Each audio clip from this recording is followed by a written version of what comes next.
Hello guys! For today's video, magluluto po tayo ng tofu na sisig para dadalhin ko sa aking anak sa Manila. Yan, ipiprito na po natin ang ating tofu. Antayin po natin yan maging brown bago natin baliktarin. So, naging brown na siya. Yan, binaliktad na natin. Mas maganda yung lutong-luto para hindi madaling masira. Ngayon, kakat na natin yung mga luto ng tofu. Yung mga naprito ko na.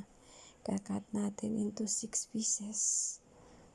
Kahit 4 pieces or depende sa inyo kung anong gusto nyo laki ng gupit ng cubes ng tofu. Okay lang yan. Pero ako nililiitan ko para sumuot talaga ang lasa sa loob ng tofu. Yan kasi ang laging nire-request ng aking anak. So, kahit ilang days, hindi siya basta-basta nasisira. Ito, ginisa ko na po ang ating tofu. Nilagay ko na po ang siling green, siling haba, at saka sibuyas na puti.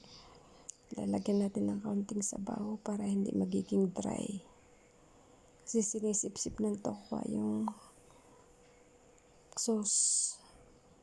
Kaya kinagyan ko ng kaunting tubig para hindi naman siya sobrang dry at titigas. Ilagay na po natin ang oyster sauce. 2 oyster sauce po ang nilagay ko kasi maliit lang ang nabili kong oyster sauce. Kaunting halo-halo lang yan. Gisa-gisa. Total luto na rin ang tofu. So, ang lulutuin lang natin ang sibuyas, sili at yung oyster sauce para naman hindi madaling masira. Yan lang guys. Ito na po ang ating tokwa. Lagyan natin ng konting magic para lalong sumarap.